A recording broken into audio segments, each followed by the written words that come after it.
I know there's been like some controversy recently about a certain topic, and the question is, I was just curious, what do you think? Does God need us? Does God need our mitzvahs? Does God need us to serve Him? How would you approach that? God doesn't need anybody. Okay. God can take care of Himself. I always say, don't try to write a book. If I were God, I would do it this way.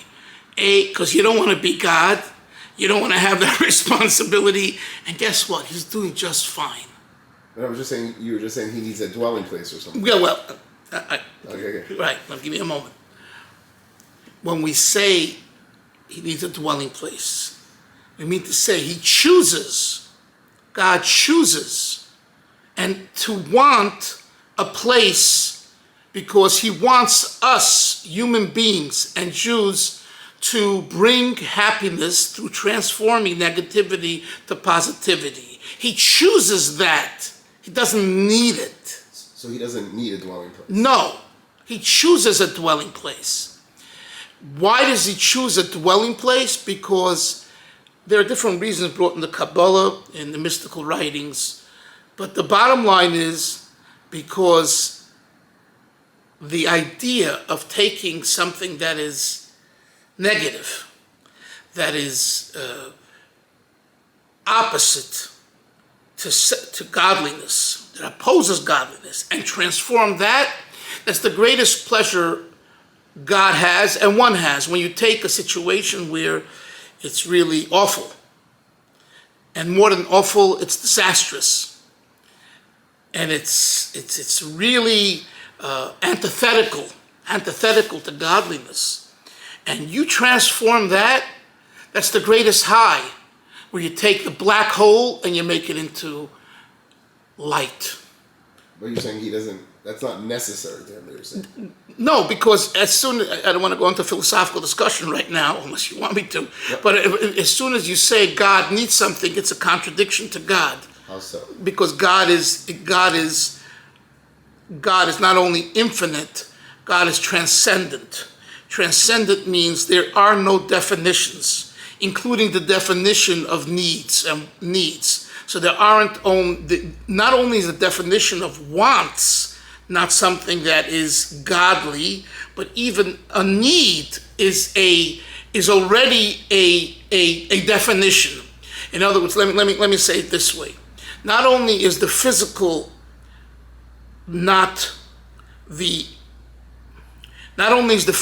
the vessel for godliness, but even the spiritual is not the vessel. The vessel for godliness is God.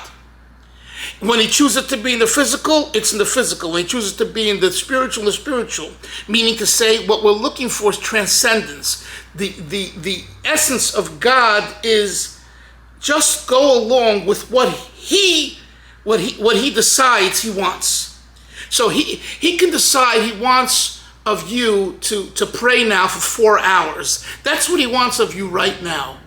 And anything else during this time is not what he needs and what He wants. But then 4 hours later, He says, I want you now to go out and put on film with people, to talk to people about Judaism, to help people do charitable acts of kindness and goodness. And at that time, if you sit and pray, you're not doing what He wants. So I'm saying, are all those things necessary to Him, that I put on the tefillin, the black boxes, the phylacteries? Just at the time when He wants you to do that, it's not necessary in the conventional English term that we use for necessary. The implication of the English word necessary means He won't be God without it. So what does it mean? It means He chooses. He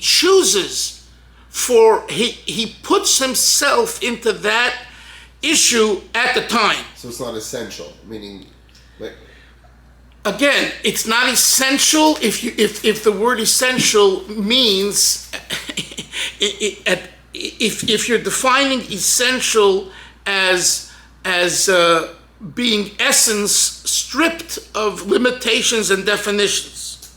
But if you don't, this is a problem that we have between the English language and the philosophical concepts of God as presented in the Torah in the Bible. It's a real issue, because to explain God in English, which we need to, right? Right, that's the problem. Yeah, it becomes very, you're limited by the definitions. I'm saying you're making a distinction using the word choose. Yeah. Just to Yeah, be a go ahead, sounding please. word. Meaning, I'm God, and now I'm choosing that men over 13 years old who are Jewish should put on the tefillin, the black boxes, every morning when they pray. Correct. I don't have to choose that. You have free will. I have free will, but Wait, I'm God. You're God. Oh, but I'm choosing, and it's very important to me, not only that they should put it on, but if you're a Chabad, Hasidic follower, you're going to go try to do with other people as much as possible. yes, But I could have chosen that shouldn't matter to me. correct, But yet I chose that it should matter to me. correct. So, what does that show about? That means that I'm in control. God is in control. He's totally in control. Because if you can't choose, that means you are controlled by it, not you control it. Right. But yet he did choose it. So where's that choice coming from? That's coming from his essence. Right. So that shows he's not in good. If it's coming from his, if he's saying that this is me, that putting on black boxes, if you're Jewish, is me, meaning it's essentially me. And now my. But it's not only black boxes. Wait. It's a lot of stuff. We know. But no, but besides a lot of stuff. Wait. What about when someone doesn't put on the black boxes? Exactly. Does it give you a chance to return and to pick yourself up? And absolutely. So if you're telling me that it's absolutely necessary, how can it be that if you don't do it, you get a second chance? You violate it. Right. And a bigger question: what does it make a difference if you violate or don't do repentance if it's not really essential to God? He just chose it, but he could have chosen the other way. You know what I'm saying? Right. Okay. So the answer is that he chooses himself because he is the creator. Right, but that sort of ups the ante now. That he really doesn't have a choice, not if it's essentially important to him. But that's a choice that he makes. So he could choose that it's not important to him? Correct. He could choose now that lighting Sabbath candles or eating matzah on Passover or putting on the tefillin, the black boxes, is not important. Yes, he could choose that. He could choose that, but he chooses not to do that. And that's why, one second, that's why when a person doesn't put on the black boxes or light the Sabbath candles and do things like that, he says, I choose for you to be able to make up for it and actually even do it in a better way with more passion, because from where you're coming from, you realize your mistake and you go about it now with more energy.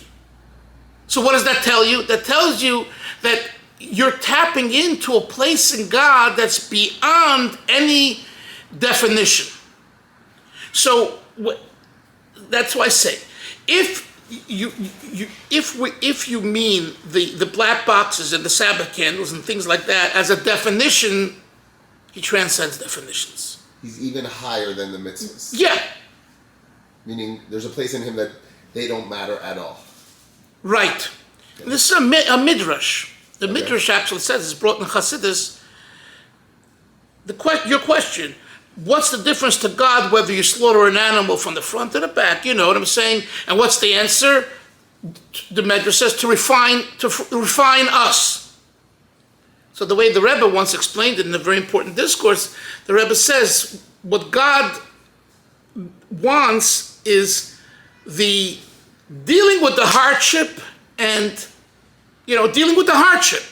In other words, you're right, there's no difference what way, but somehow through the process of slaughtering, one way is considered easy and one way is considered not easy, and God wants the not easy way. Why? Because that shows you're working for Him. You're working for the cause. You're exerting effort. And exerting effort is where He has pleasure. Right, but the danger of also what we're talking about it is if we say that the mitzvahs, the commandments, are not essential to Him. So let's say somebody chooses not to do it. They're not essential to Him, and they're definitely not essential to me because I'm not interested, right. let's say. So if He doesn't really care? Why should I? That's why I say that saying not essential to him in English sounds awful. I mean, to say. But you're saying he could have chosen otherwise. You're saying that it's not essential. But he put himself into his choice. What does that mean? He put himself into the choice. Could he have not have put himself into that choice? We said yes. Right. So this is the problem. Meaning, when you say usually essential, this is saying this is me, which seems to be sort of my understanding. I am God, you're God. Anochi. Yeah. Ano nafshi. This is me. Meaning, I don't have the choice not to be me. That the Torah, mitzvahs, are essentially me. Meaning, I couldn't have chosen otherwise. Meaning, I'm fully invested, meaning this is 100% my essence, and it can't be any other way. And that's why... It's all true when we accept that God has inserted himself in that definition that you just spoke about. But that's not my definition. But it is a definition. And God is beyond definitions. But that's also a definition. To say that God's beyond. No. How's that not the biggest definition? God's beyond all definitions, which is the biggest God definition. is the creator. In other words, That's also a definition. It's also a definition, and God's a creator. And I'm talking about in the realm of definitions. There's good, there's bad, there's the middle, there's positive, there's negative, ups and downs. Then and those are things that God created for humanity. For structure, right. For wholesomeness, for a way of life, for civility. But are mitzvahs part of creation or they're part of God? That's so the answer is there's one aspect of mitzvahs that are part of creation, and there's one aspect of mitzvahs that is part of God. Okay, so that part of God, that is mitzvahs that are part of God. Meaning, what does it mean, part of God? Or like even we say that about a Jewish person, that he's literally a chelek, he's part of God himself. Mamish, literally. Yeah. So that you're defining the essence of God, that he is a Jew. And he's also a mitzvah, according to what you're saying, that part of the mitzvah, which is part of God. Right. So now we're defining God's essence. No, we're defining that aspect of God that puts itself into the soul, the neshama, as you say, the part of God. So he didn't fully put himself in. You could say that. Okay, so there's a part of God which is totally distant beyond the Jew, beyond the mitzvah, beyond his desire to make a dwelling place, meaning this higher, mysterious, if you will, yes, essential part of him which cannot be right, and that's where tshuva, that's where returning to God comes from. So that's why even that can only be affected. You're saying that essential part could be affected. Yes. Okay. So I understand. It's like, can God create a rock that he himself can't pick up? Philosophically, it seems contradictory. But that's why I think we have to focus more on creator versus creation. Right. Even soul, you've learned to study this. Soul is a creation. It's a high creation, a sophisticated creation, but it's already a creation. Anything that is created is defined and limited. Creator is not limited. But the soul's not a creation. The soul's literally part of it. The soul, as the soul is within the body, is a creation. The body is a creation, but the soul... The soul in its pure... Right. Is right. It's literally part of God. Yeah. From the way yes, it says that it's elikus shenase nivra. It's right. Godliness that expresses its form in creation vis-a-vis the soul. Anyway. Right. So, just going back to the part of God saying, like, sort of, I don't need to choose to have a dwelling place in this world, but yet I'm choosing it. That's right. So that choice is not coming from the world. No. Because there was no world. Correct.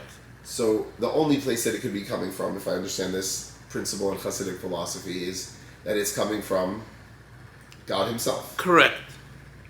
So when he says, I didn't have to, meaning there's nothing influencing me other than me, which makes it the ultimate choice that he has to choose. Because if it's coming from him, then this desire for a dwelling place, which from my understanding again is a taiva atzmi, is an essential desire. I need to have a dwelling place in a physical world. And therefore, I'm going to ask Jewish people who are in this world to have self-sacrifice, mesiras nefesh. If they tell you to bow down to that idol, according to Jewish law, yareg val yaver, you have to bow down to that idol. Because my desire is essential. It's not like, because the danger of what we were saying before makes it sound like God sitting in heaven says, should I have a dwelling place? Should I not have a dwelling place in the low world? Okay, fine, I'll put myself into it, but it's not my full self. And then the chutzpah almost is like, but you better sacrifice yourself and your family, Chana and her 7 sons, if they tell you to bow down to that idol. Whoa.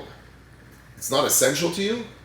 So my understanding is the whole point of Hasidic philosophy, the whole revolution, if you will, is that this is God's essence. As if a taiva can kashen it.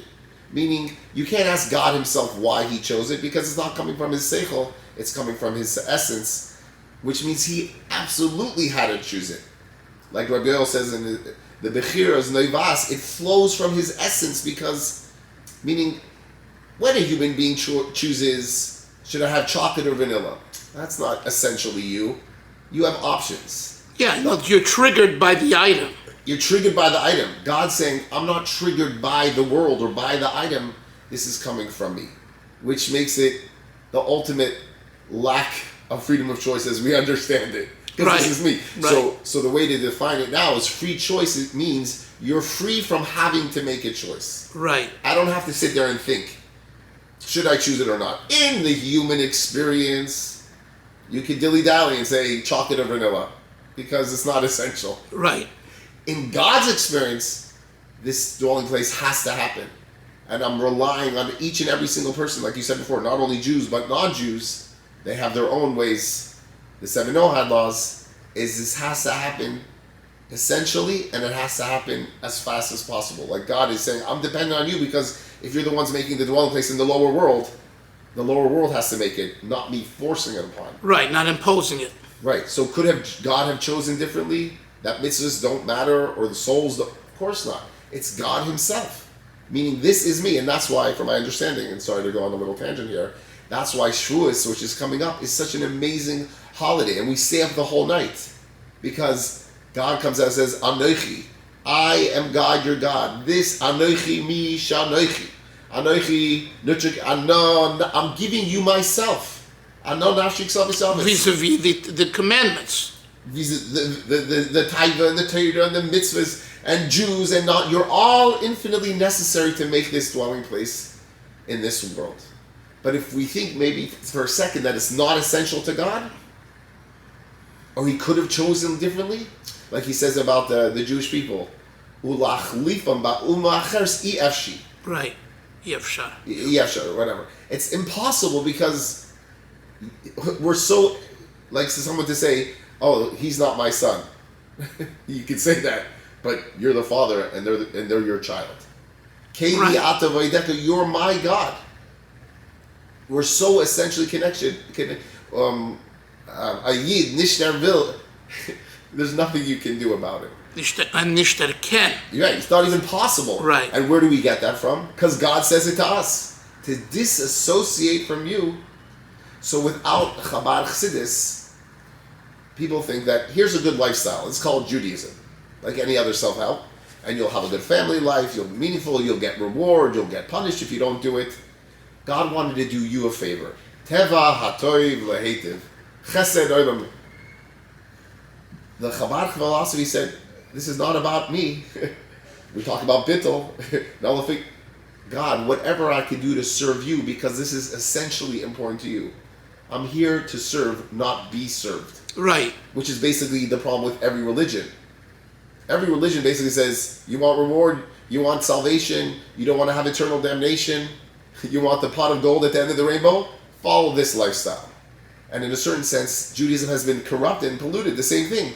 And there are plenty of Orthodox Jews, which will tell you, and not ashamed to say it, they serve God for the reward that's waiting in Olam Haba, Gan Eden, or God should be nice to them in this world, make them healthy and wealthy. And so are they serving anybody but themselves? No, it's completely narcissistic. So what does a chassid say?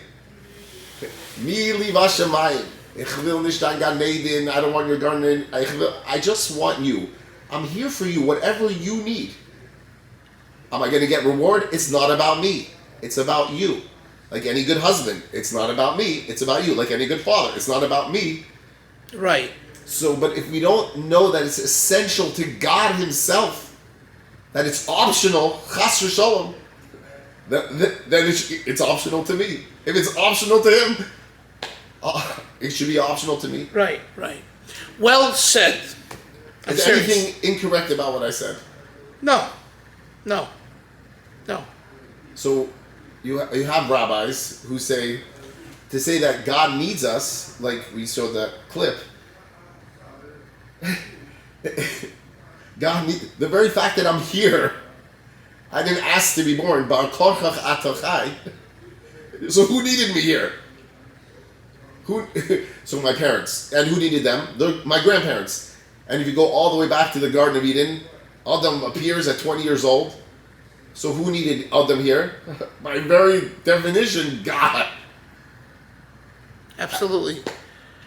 Yeah, I just want to add to all of that.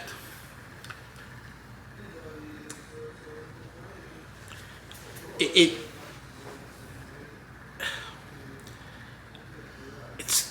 one can conclude from kind of your last concluding deduction that if you're not Chabad, like if you're not learning Chabad Hasidus, you're a failure. You're an outcast. You didn't say those words. I'm saying it's not the ideal way of serving God. Yeah, but we need to know that Harbe Drachim Lamokim. There are many ways, and that everyone has to serve God with the best way, and they know, and to be open to understanding and hearing and learning what you shared. But with all fairness, since I'm a child going to Chabad institutions, they told me a story that on the second day of Rosh Hashanah, the Baal Shem Tov went up to Mashiach, to the Heichel, and he asked Messiah, "When are you coming?" And the Messiah responded to him and saying, when your well springs, and the Baal Shem Tov apparently cried because he realized how long it would take. So Mashiach said, only I will be able to come, Emasai Kasimar, when your well springs are spread out to the whole world. Meaning there's something integral. Now I'm saying someone's not Chabad, but they're serving God because they realize how essential it is to serve God and what it means to serve God, that it really affects them essentially, that I'm not doing it for my reward. So you don't have to be a card-carrying Chabad member, but the intention is not to be served, right? All right. That's okay. What I wanted to conclude, that whatever they're doing, whatever you're doing, give some of that. Be selfless. Do it for the other. Bittul. Nullification, humility. In other words, so if you're not, like I was once in Meir Sharim and I met other Hasidim, and I was talking, I said, why don't you guys do it? The Chabadniks, they go out to the kibbutzim and they go and they share. And the guy was very honest. He says, if we went there, we would fail. Not only fail in our mission, it would affect our Jewishness. Because we weren't raised this way. We were raised in a bubble, in an insular, just, little Meir Sharim, a Geula, little, Hasidic, with strictness and all of that. And if we go out, we just lose ourselves. They were raised religious. Yeah. And we were raised, it's not about you. If you're religious or not, some guy needs a favor. That's right. Will it affect me if I'm out? Can you stop thinking about yourself? Right. Like the guy who came, the college student who came to the Rebbe, and the famous story, and the Rebbe said, when you go back to your university, make sure that your friends put on tefillin. And he said, but Rebbe, I don't put on tefillin. And the Rebbe said, why should they suffer? Yeah, exactly. Meaning it's not about you. Stop thinking about how you're going to be exposed. And we learn from that. One thing from the Rebbe's leadership is not only will Yiddishkeit thrive in the community and the people that you meet, but it will thrive in yourself. Correct. And that not only can, should be done by every person, and frankly by every non-Jew as well. This idea of giving up of yourself to help someone else is what you mentioned, the holiday of Shavuos, the giving of the Torah, the giving of the principles of life for all of humanity. And in that way, it's a global celebration. But they have to see, meaning Chabad is not just, we love everyone and we're not insular. The question is why? It's based on a very refined philosophy that comes down and says that, you know why we're not focusing on ourselves? Because of God's not focusing on himself. Right. Like God says, it's not about you, and you have to give up all your taivas and your desires, and you have to skafia and break yourself. Because I break myself, meaning to come down to this world, to come down to Mount Sinai. Right. God's saying it's not about me, it's about us. Right. He was Yachid, and he desperately needs to be Echad, to have us, and not only us, 7 billion human beings, Chassidim and 7 Noah had laws. So God is the ultimate vulnerable and says it's not about me. That's why he had to contract. What is Tzimtzum? He says, okay, I can do this. I can contract myself. It's not about me. It's not about me coming down to this world, until eventually he gave the Torah on Mount Sinai, and we still can't get over it 3,334 years later. And we stay up the whole night. When do you stay up the whole night? You don't think about, oh gosh, it's 3 o'clock, it's 4 o'clock. You don't even look at the clock. You're excited. You're excited about the magnitude of what God revealed himself. That's why it's called a revelation, exposing his vulnerability, how it's not optional, it's essential. And every mitzvah that we do, and when we put on tefillin with somebody and give out Shabbos candles, you're giving literally a piece of God himself. Yes. Wow, thank you. Is there a niggin that we could sing? Like, I love your niggin. I watch all them on your YouTube channel. Is there a favorite niggin? Is something that has to do with Shavuos before my battery dies? No, there is one, but it's a little, I'm not sure. Yeah, nothing too complex. Maybe. The Hilkus Tnua. No, yeah. Yeah, that one? That one? Yeah, I like that when I heard that. It was very moving as I was driving.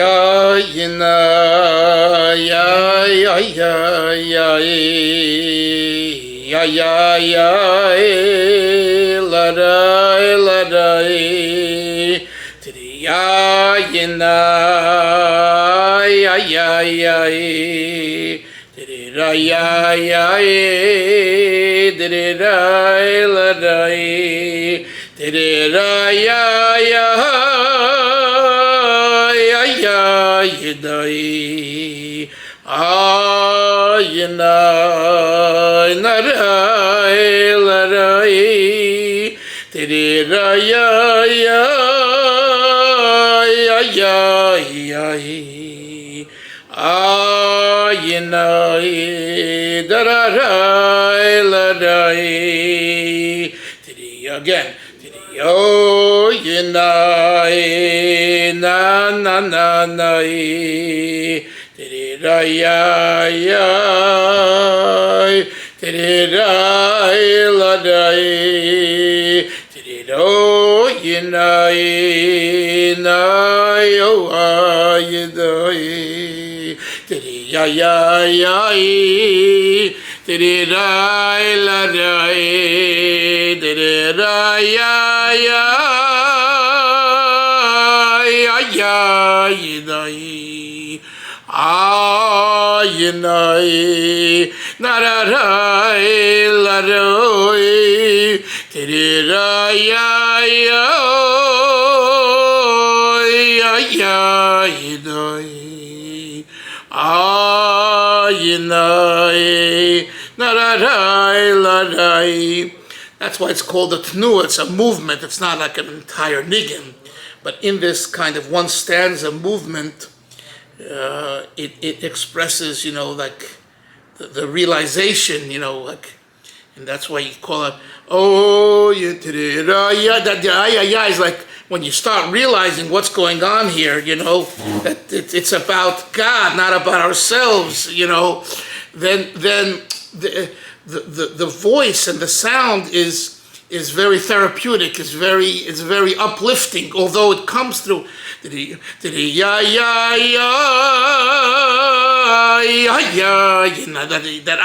like, I got it.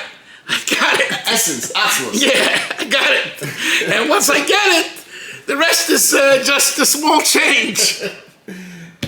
Thank you. You're welcome. And that, like, I felt like climbing through the niggin, which is what it's, I guess, supposed Yeah. to do, and that's why it's called a movement, because it moves you hopefully all the way to the truth, which is Asmos Amos. Right, the essence of God. the essence. So I've had on to you before Shavuos. Yeah.